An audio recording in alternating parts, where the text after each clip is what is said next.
What happens when shame dies in a relationship? It creates space for more love and deeper intimacy. Welcome to the Healthy Love Healing Podcast, where we dive into topics pertaining to emotional intelligence, communication, and inner healing.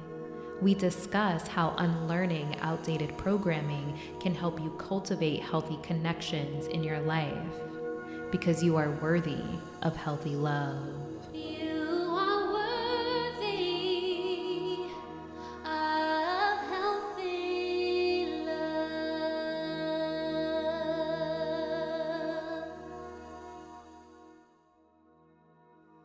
Hey, lovers! In this episode, we are going to talk about shame and how it shows up in relationships. But before we dive in, I invite you to reflect upon what was one act of healthy love you experienced in the last week.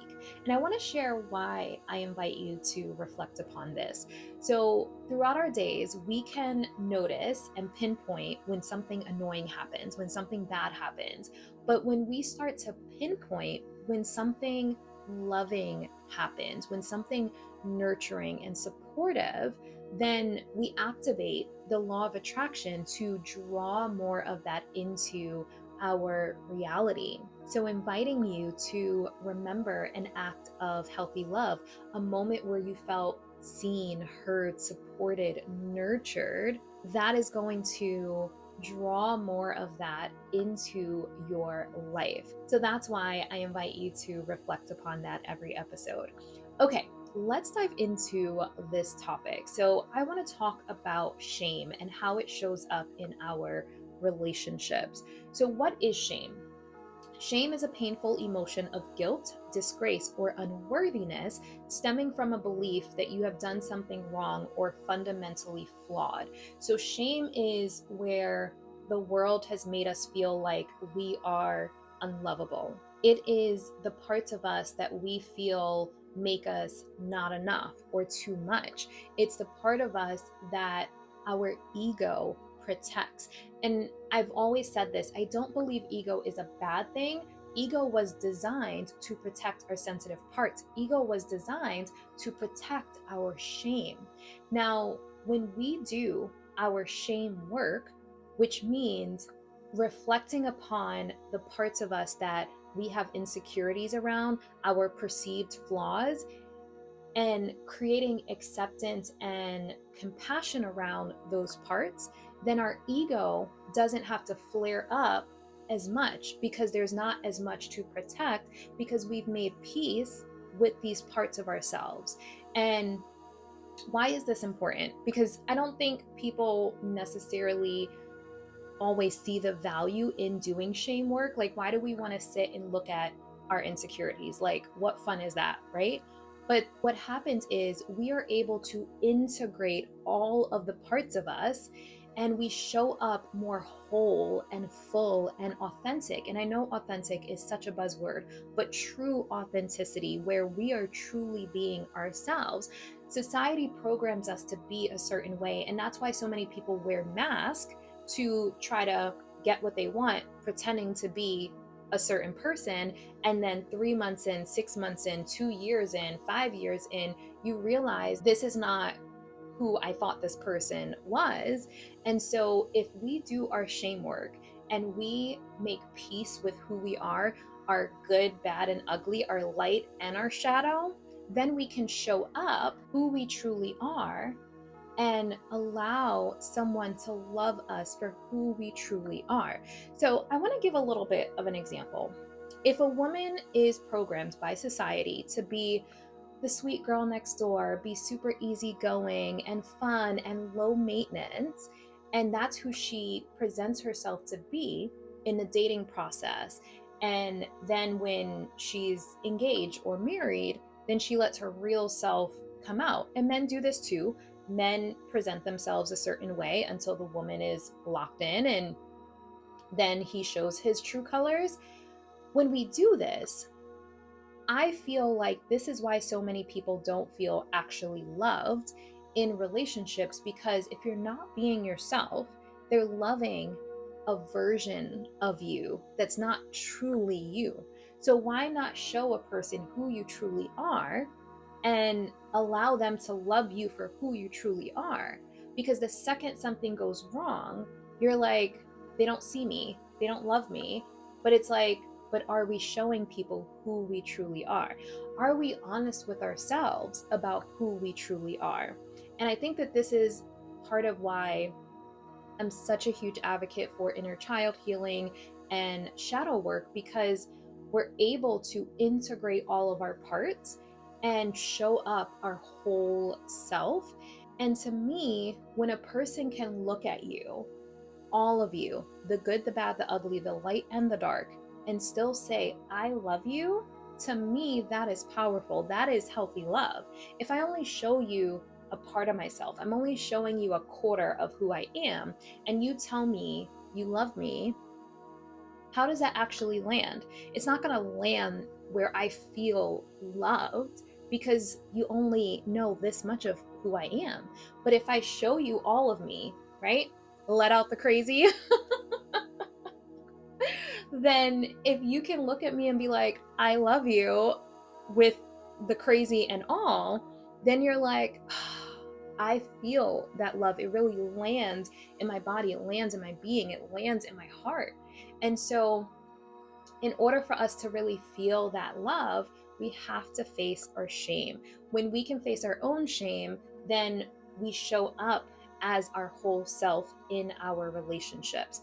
Let's talk about what it looks like if we don't face our shame. So, we operate from a place of ego. Ego is designed to protect our sensitive parts, to protect our shame. So our ego is in the driver's seat. When the ego is in the driver's seat, that is going to kill the connection. That is going to kill the love, because ego says protect, defend, crush the other person. So our sensitivities, our shame is not exposed. So that is not a recipe for connection. That is not a recipe for healthy love. If we don't face our shame, we either shrink or puff up. So ego causes us to puff up, insecurities causes us to shrink, and then we're not being ourselves. And a lot of times I hear women say, like, they lost themselves in relationships because they kept shrinking, kept shrinking, kept shrinking until they didn't know who they were anymore. And then without facing our shame, intimacy feels unsafe. Do we actually feel safe to bring all of ourselves to the relationship and connect on a deeper level if we're still guarding our shame? We wind up censoring ourselves, and we do this to avoid vulnerability. So when a person is not able to get vulnerable with you, that's probably because they haven't faced their shame. And so when we can really lean in and face our shame, that is going to open up that vulnerability that feels so threatening to people. Like, some people will completely discard a relationship to avoid vulnerability. Oh, we're getting too deep, right? Or just like a wall. There's a wall of, we cannot go past this point. And behind that wall typically is shame. So we have shame around a lot of things. So we definitely have shame around our insecurities. So our self-worth, our self-confidence, what we feel we're capable of or worthy of. There's a lot of shame around that. If we feel lovable, and the thing about feeling lovable, again, goes back to inner child healing, where we learned what love was, and did our parents love us in a healthy way?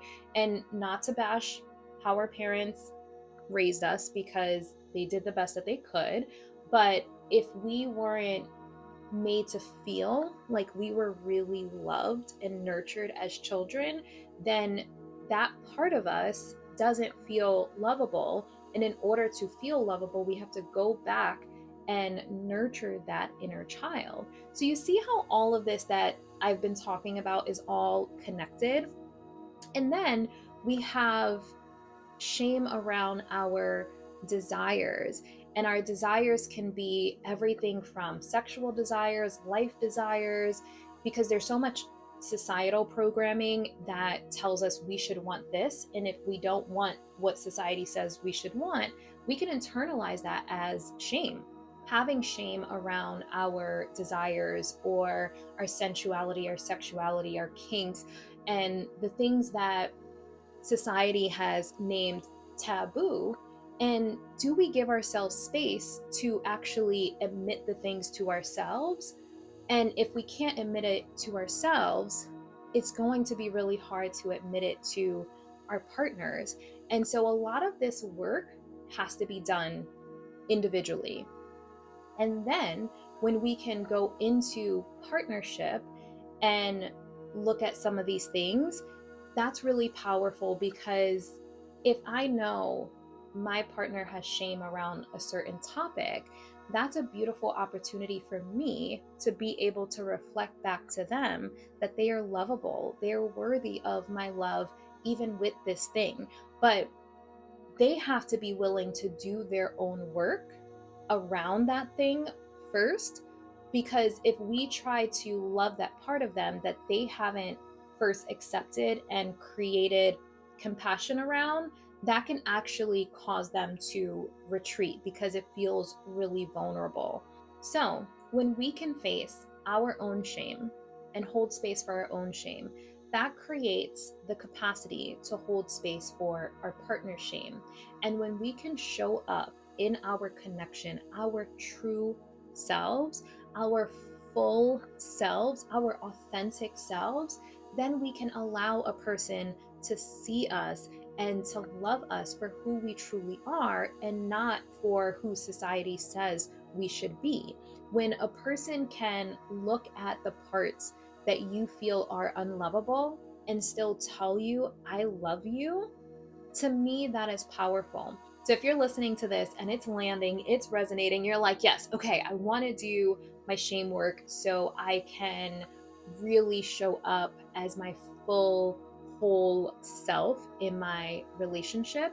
I have a lot of exercises in the Healthy Love Healing app for shame. So I have shame work for men, because shame work for men is very different than shame work for women, but I have both shame work for men and shame work for women.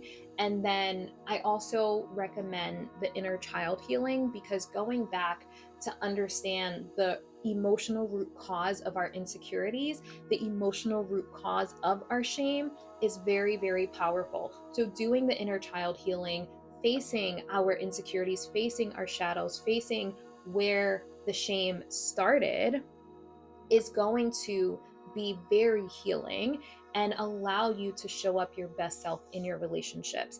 And then for women, something that I have coming up in the Healthy Love Healing app is womb healing. So we are uncovering how much women have been mistreated throughout the years and decades and centuries. And so what I feel is we are going through a collective healing, a collective womb healing, where women are healing the mistreatment that we've endured for so long. And not to get too deep into this specific topic, but the Epstein files and the survivors of that situation are coming forward and saying, I was 12, I was 8, I was 15. And so I feel collectively we're going through a womb healing where women are healing on a deeper level. And in order for women to really stand in their power, we have to start with that womb healing. What I feel is, in order for us to truly have the healthy love and the healthy connections that we truly desire, where we're able to show up our full selves in these connections, we have to do the inner work. If we stuff all of this stuff down, if we tuck away our insecurities, if we tuck away our shame, if we tuck away our trauma and tuck away all of the things that make us feel unlovable, and then still try to show up and basically perform, we're never going to feel that love. So facing the shadows, facing the things that we've swept under the rug or tucked away or suppressed. So when we show up, we're showing up our whole self. And when someone looks at us and says, I love you, you know that they love you because you've shown them who you truly are. And being able to look at another person and see them, the light and the shadow, the good, the bad, and the ugly, and still feel that love for them. and it not be from codependency or choose me or it replicating some type of trauma bond, but it's healthy love. Like, I know you, I see you, and I love you. So doing that inner work, doing the inner child healing, doing the shadow work is going to help that. So to wrap it up, what I feel is if we do our individual shame work and then are able to come together with the person we're in partnership with and talk about it and allow any shame in the relationship to die, that will create space for more love and deeper intimacy, mentally, physically, and emotionally. And I feel we all deserve that. I feel we all deserve to truly be seen, to truly be loved for all of us, the good, the bad, and the ugly, the light and the shadow. How many people can say, this person has seen the worst in me and they still love me? I think we all want a person to see us at our absolute worst and still look at us and love us and not abandon us, not reject us because they saw our shadows. They saw us at our worst and now they can't unsee it, right? They have the ick. They have the ick. They can't unsee it and now they reject or abandon us. No, we want someone that can see us at our lowest, our darkest, our most unlovable moment and they still say, I love you. I'm here. I'm not going anywhere. So when those moments happen, that's when the shame dies and that's when the deeper love, the deeper intimacy happens. And we all deserve that. Okay, lovers, that is my episode for today. I hope this inspires you to do your shadow work, to build that shame resilience. If you want support with it, the Healthy Love Healing Method has shame work, inner child healing, all of the tools that we need to really dive in and peel these layers back so we can ground into our power and show up our full, authentic selves and be loved in our fullness. So, reminding you, don't shrink for the comfort of others, and you are worthy of healthy love. Thank you for listening to the Healthy Love Healing podcast, where we are reminding you that you are worthy of healthy love. If this podcast resonates, go download the Healthy Love Healing app available on Google Play and iOS for more tools to cultivate self-love and healthy connections in your life.